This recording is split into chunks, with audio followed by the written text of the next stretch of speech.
Noah Meir, the director of the Israel Action Center at JCRC, the Jewish Community Relations Council of Greater Washington, which is the public affairs arm of the Jewish Federation of Greater Washington. Okay, and first question, what is the biggest culture shock coming out as an Israeli coming to Washington, D.C. in America? So the funny thing is, I'm a dual citizen. I was born here, but my family's all Israeli, and I first see myself as Israeli, first Jewish, then Israeli, and then American. And even though I wasn't expecting any culture shocks, there were plenty. I've lived outside of Israel. I've worked with Americans my whole adult career when I was in Israel, and still coming here as an adult was very different.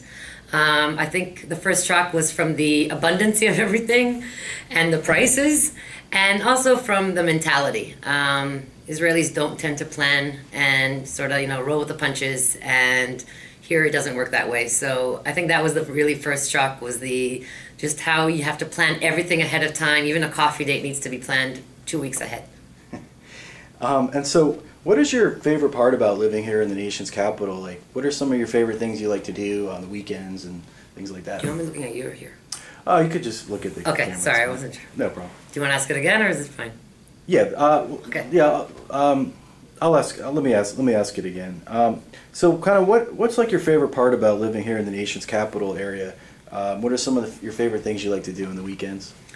I love living here, not only because I was actually born in this area, but because it really is, I think, one of the most beautiful cities in the States, and definitely the most special, the most special one. Sorry, my English not so good. Originally, I'm from Jerusalem, so from living in the capital of Israel to living in the capital of the United States, to me, makes a lot of sense. I think Washington, D.C. is both beautiful and has so much history to it. And just this past weekend, I went to see the cherry blossoms, and I get excited like a little kid every time that I go. Never get sick of it. And so, tell me a little about your current position as Director of Israel Action Center at the JCRC. What is the most challenging part of your job, and also what is the most rewarding? I've been the director of the Israel Action Center for the past over the past year. I started in January of 2014, and I consider myself extremely fortunate to have found this position. The JCRC is an incredible organization. We are one of the only, if not the only, JCRC that actually has an Israel Action Center. It was established a couple of years ago, and I get to bring Israel, and I get to bring my passion and my expertise, which is really bringing Israel to the community, to the Jews, and also trying to reach out to the non-Jews. And the most rewarding is the most challenging is the most rewarding, and vice versa. It's really trying to bring Israel to people who wouldn't otherwise hear of Israel, or have a negative, or sort of are on the fence, and showing them that it's so much more complicated and there's so much more to it. And even the community here that is really, overall, from what I've met, is very pro-Israel.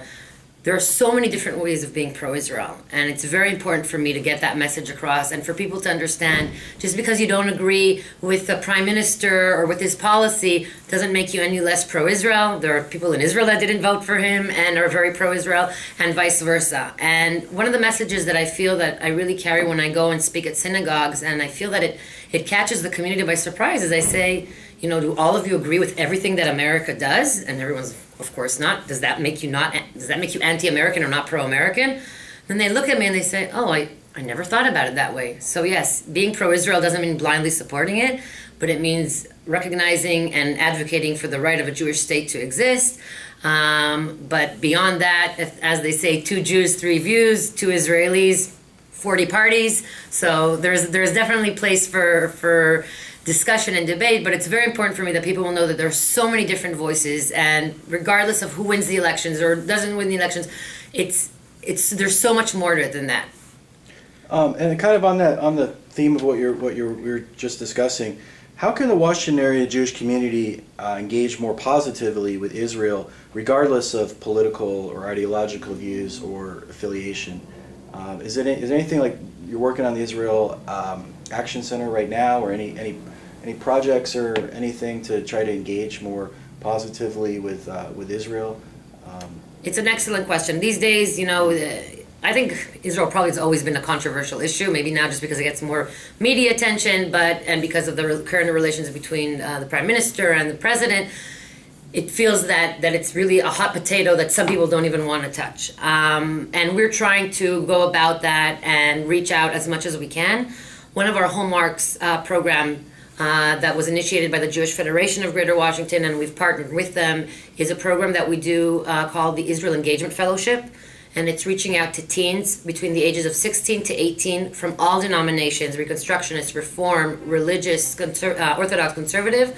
And we do 6 sessions with them. We just finished our 3rd cohort. And the idea is to bring Israel to them and to make them feel comfortable, to have a safe place, to have a conversation, a candid conversation about Israel. And what we want to do is we're trying to address what's been going on, which first of all is on campuses, unfortunately. And you see also on campuses the activities against Israel.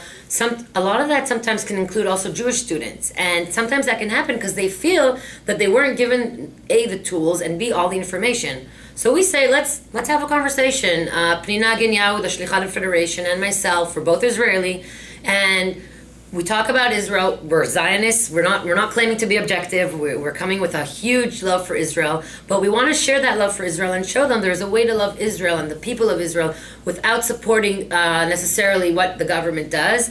And some people do support it, and that's also fine. But we really want to try and have this safe space, and have this conversation. And for me, my vision and my dream is to have that conversation not just with teens. I would love to get out to the more progressives. I go to the AIPAC conference every year, and this year for the first time I went to the J Street conference. And really, JCRC is a very, very centrist organization, and my goal as an Israeli to speak to everyone and anyone who's willing to listen to hear. Yes, there are certain what I call truths in terms of there must be a Jewish state, and we must recognize that Israel has it sounds almost ridiculous to say that we have a right to exist as a Jewish state, but unfortunately these days nothing is obvious. As long as that's our starting point, yes, then we can have a conversation and we can talk about the different issues and the different difficulties that Israel faces. But Israel is a democratic country, pluralist country that deals with challenges like any other one. And I really, really aspire to broaden the conversation and get to a larger crowd.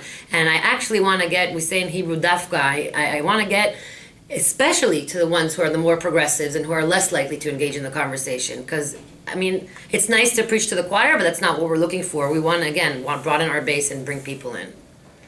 And you served for 3 years in the Foreign Relations Department of the IDF as the head of the North American desk, holding the rank of major. And as a captain, you served as a spokesperson for the IDF and as a deputy head of the Military Strategic Information Section.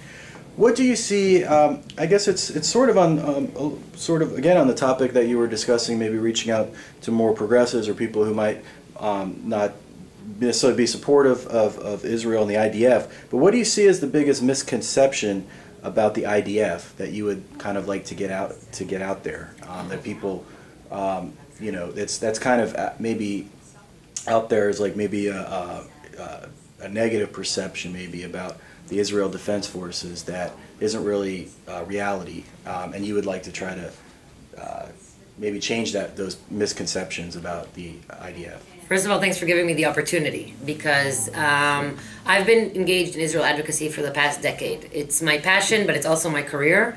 And the most important thing for me is for people to understand that the Israel Defense Forces are comprised of young men and women, officers, people such as me.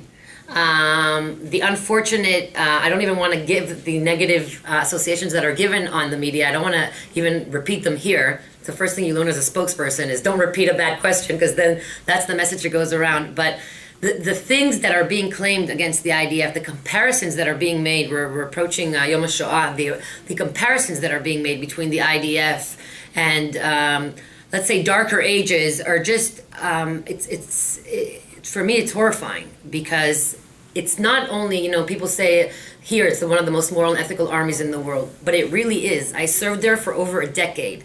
I know that when we get recruited, every young soldier, 18-year-old, gets this pamphlet of the moral and ethical code of the IDF.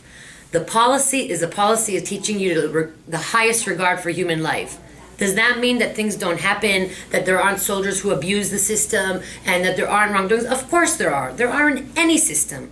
But I am so proud to have belonged to the IDF. I just recently completed my service as a major, and I really could not have been prouder wearing that uniform and belonging to something that I feel represents not just the state of Israel. I really do feel that it's a military of the Jewish people, and that its mission is to defend the Jewish people.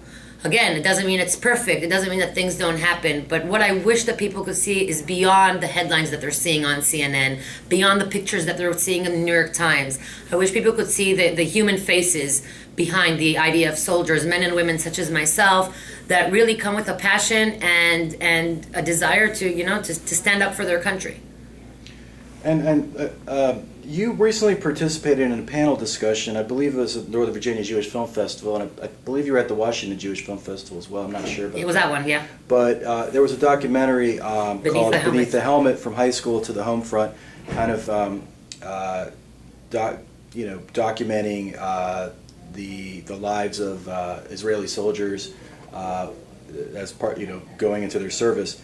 I was just wondering how was the the panel discussion? What are your thoughts on that movie?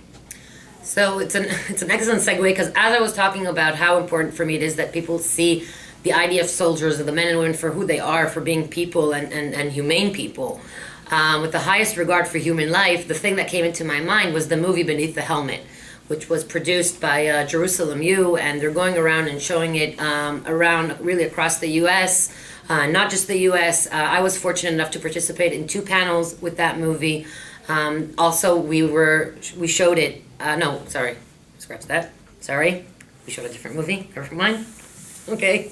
Oh, that's okay. From the beginning. I can edit it. Okay, sorry. Not a problem. Okay, sorry. I was confused with a different movie that we showed our teens, but it wasn't it. Sure, no problem. Good. So Beneath the Helmet is an excellent movie. It really humanizes the people of Israel, and specifically the IDF soldiers.